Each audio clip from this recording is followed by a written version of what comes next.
असं आहे की नंदुरबार शहरामध्ये सार्वजनिक बांधकाम विभागाच्या आवार आणि जुन्या इमारतीच्या परिसरामध्ये मोठ्या प्रमाणामध्ये मुस्लिम लोकांचं अतिक्रमण होत आहे।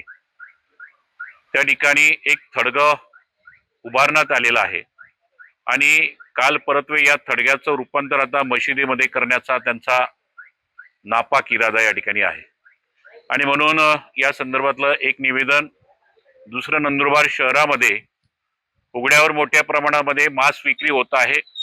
त्यामुळे जे विविध धर्माचे समाजाचे लोक आहेत त्यांना या उघड्यावर मांस विक्रीच्या मोठ्या प्रमाणामध्ये त्रास होतो। एका प्रकारे हे सर्वार्थानं चुकीचं आहे।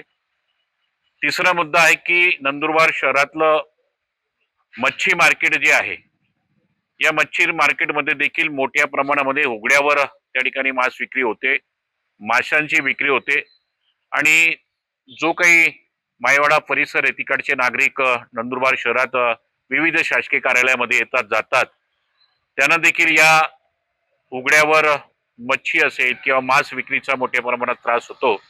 प्रसंगी भानगडी होतात आणि दंगली होण्याची या ठिकाणी शक्यता असते।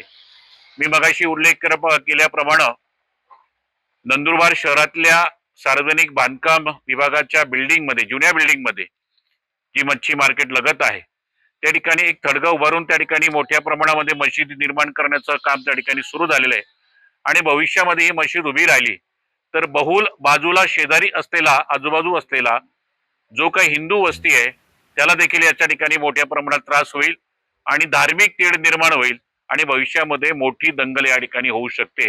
म्हणून बेकायदेशीर मशिदी निर्माण असेल, बेकायदेशीर मांस विक्री असेल आणि बेकायदेशीर मच्छी विक्री आणि त्यातून होणारा संभाव्य धोका लक्षात घेता मी आज भारतीय जनता पार्टी नंदुरबार जिल्ह्याच्या वतीनं महाराष्ट्र जिल्हाधिकाऱ्यांना निवेदन दिलं।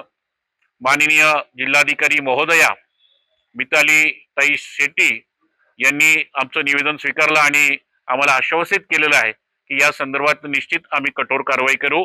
आम्ही प्रशासनाला विनंती करतो की नंदुरबारच्या भल्यासाठी, नंदुरबारच्या शांततेसाठी अशा प्रकारच्या बेकायदेशीर निर्माणाला, बेकायदेशीर या ठिकाणी मांस विक्रीला पायबंद घातला गेला पाहिजे, अन्यथा प्रखर या ठिकाणी विरोध केला जाईल। वेळप्रसंगी आदरणीय या राज्याचे मुख्यमंत्री देवेंद्र फडणवीस साहेबांचा निदर्शनास आणून देण्यात येईल हे देखील या निमित्तानं आम्ही सांगतो।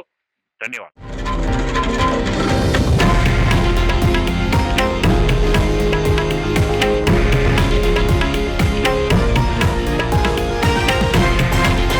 हे आहे देशातील नंबर 1 न्यूज नेटवर्क आणि आपण पाहत आहात TV9 मराठी, एकमेव।